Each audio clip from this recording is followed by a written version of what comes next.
Ciao amici, oggi parliamo di un inchiostro che è arrivato da poco sul mercato. Sto parlando del Bermuda Blu di Schneider. Schneider è un'azienda che ha un catalogo vastissimo, un catalogo che molti di noi probabilmente conoscono per le forniture da ufficio, ma ultimamente sta mettendo più di un piedino nel mondo della scrittura stilografica, con dei modelli dedicati ai bambini, con dei modelli dedicati all'ufficio, quindi penne anche economiche ma solide. Vi ho già presentato questa, la Seod a Cipicchia, è un mulo in poco più di 10 euro, mi pare 12 euro stia a listino. È una penna che è diventata la mia penna da battaglia, così si chiamano, quelle che stanno un po' nel taschino, un po' nella cartella, un po' nel borsello, non dico nel tunnel della macchina perché prendono caldo e non le lascio mai, però è capitato che abbia passato anche qualche ora lì. Insomma, è infaticabile, scrive bene, infatti l'ho scelta per la prova di questi inchiostri. Inchiostri che Schneider ha messo sul mercato in calamai da 15 millilitri, un po' pochino a dir la verità, soprattutto in relazione al fatto che il costo è di 5 euro cada uno, quindi rapportato ad un calamaio da 50 millilitri lo pone fra quegli inchiostri abbastanza costosi. E allora la domanda è: se li meritano tutti questi soldi? Ve lo dirò fra poco perché ho così, insomma, la fortuna di poterli provare in anteprima. È vero, ed è vero, questo devo ammetterlo, che i colori non sono dei colori base, sono 8 tinte mi pare nell'offerta 2022, delle tinte pastellate un po' meno consuete. Ok, avevo dimenticato di spegnere il telefono. Quindi cartucce, questa volta me le provo qua, non ho ancora il calamaio di questa tinta e comincio proprio da questa. Perché? Perché è quella che si trova nel kit della Callissima che vi ho presentato da poco ed è un bel kit, tra l'altro offerto ad un prezzo, insomma non mi paga Schneider per dire queste cose, ma per contro se sono costosi un po' gli inchiostri, almeno al momento di questo lancio, possiamo dire che il kit di Callissima con 3 pennini invece ha un prezzo concorrenziale. Quindi mettiamole subito alla prova. Questa è la Callissima con il suo pennino 1.1. Un inchiostro un po' particolare, un inchiostro che anche per tentare di definire la tinta non è facile. Innanzitutto vedete che fa il pandan con la penna. Questo è uno dei motivi per il quale si trova anche nel kit.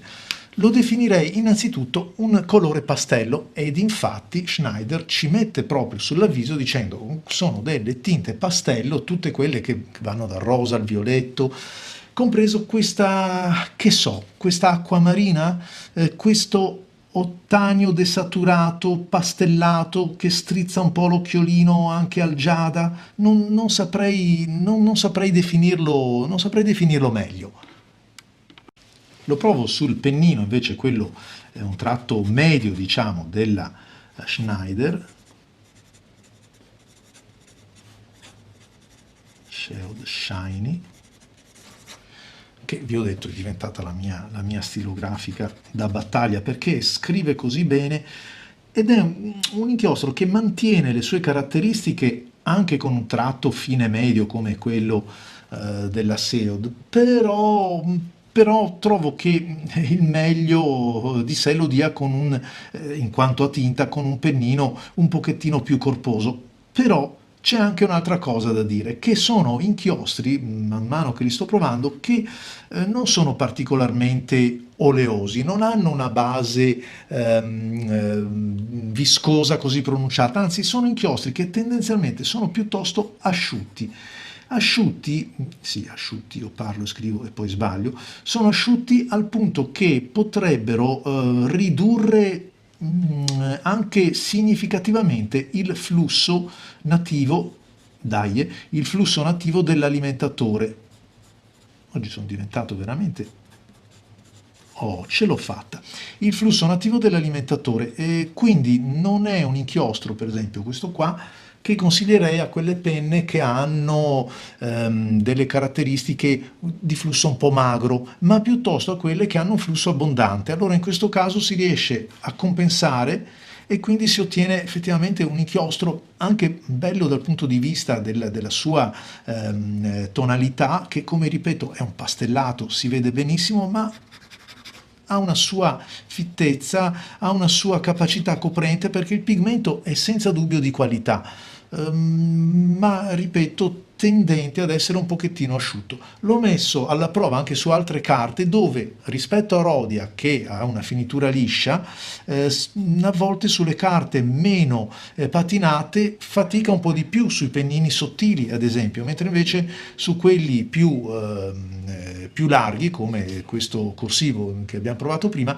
invece ha meno problemi, ma sui fini ed extra fini tende da una parte un po' a sparire, come è lecito che sia perché è una tinta chiara, ma anche essendo abbastanza magro, anche a murare un po', a faticare un pochettino nell'avanzare, insomma a non rendere scorrevolissima la grafia, non il pennino ma ripeto l'atto proprio della scrittura. Passa il foglio? Spiuma? No, assolutamente no, perché lo abbiamo detto, è un pennino, un inchiostro che tendenzialmente è abbastanza magro, quindi potete vedere anche qui un segno netto, a parte che Rhodia in questo caso aiuta. Dall'altra parte non abbiamo alcun passaggio. Lo andiamo ad esaminare invece su una carta che è un po' opposta rispetto a quella Rhodia, è quella del blocco Pigna Style. È un blocco rigato, una carta rigata, in modo da poterlo osservare anche in questa maniera. Come vedete la tonalità resta molto fedele. La tonalità resta quella, anche se un pochettino viziata, essendo un colore chiaro, viziata dalla rigatura del foglio, che è un grigio comunque, insomma un grigio tenue, però lo scurisce, lo appesantisce un pochettino. Qui mi piace decisamente di più, lo vedo più vibrante come è, eccolo qua, il pantone che mi creo sempre. Come vedete è un'acqua marina, ma molto pastellata, però decisa nella copertura, cioè fitta, non è anacquata, cioè il pigmento, la percentuale è ben elevata e si vede anche in merito alla capacità di coprire la rigatura del foglio, pur essendo un inchiostro chiaro. Ovviamente man mano che saliamo di gradazione acquista intensità, così come quando andiamo ad incrociare il tratto e come vedete per via della saturazione dovuta ai più passaggi da un'acqua marina appunto tenue come questo comincia a diventare già più profondo e vedete che acquisisce saturazione fino a scurirsi parecchio con questo triplo passaggio. In questo caso passa il foglio? No, neanche in questo caso, perché torno a ripetere è un inchiostro abbastanza asciutto. L'ho messo alla prova sulla carta Clairefontaine, una carta rigata, e qui ovviamente riusciamo a vedere molte più sfumature perché è una carta in grado di dare risalto a questi inchiostri, un po' a tutti gli inchiostri, cosa che ho trovato anche nella carta che uso spesso come riferimento, che è la Ecoqua di Fabriano. Ecoqua che è stata rivisitata recentemente, passa da 85 a 90 grammi per metro quadro e insomma è cambiata lievemente, non dico in meglio o in peggio, ma insomma ne parlerò in un video a parte.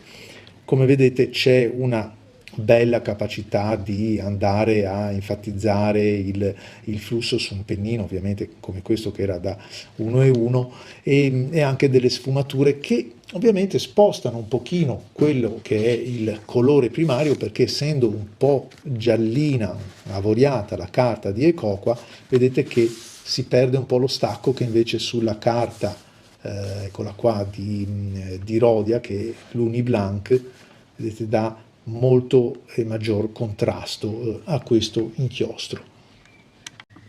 A quale inchiostro potremmo assimilarlo dei tanti che ci sono? Secondo me si avvicina un po' a quegli inchiostri che stanno un po' nella via di mezzo tra l'azzurro e il verde, e con svariate intensità. Per esempio mi viene in mente, eccolo qua, l'acqua marina di Pelikan di Edelstein, anche se l'acqua marina è un pochettino più deciso, è un pochettino più determinato come inchiostro, e vedete che presenta delle sfumature più digradanti maggiormente verso il blu. Qui invece siamo su questo giada, su questo verde pastellato, che è la caratteristica di tutta la linea Schneider. Ma che dite, vale la pena, non vale la pena? Ve lo saprò dire un pochettino più avanti, perché per il momento non mi pronuncio, in quanto gli inchiostri, questi Schneider, non sono assolutamente economici. Poi, tra l'altro, paradosso, le cartucce Schneider, quelle della tinta blu o nera, vendute in 100 pezzi, sono tra le più economiche del mercato in assoluto. Quindi forse è un progetto nuovo che va anche un pochettino centrato da parte della stessa azienda. A me la tinta piace, però è vero che si misura con inchiostri che sono altrettanto validi, altrettanto intriganti, come per esempio la linea Edelstein, e qui il prezzo è praticamente lo stesso. Quindi sono da provare, diamogli un po' di tempo e poi magari ne riparliamo. E a voi tutti amici, ciao e grazie, alla prossima!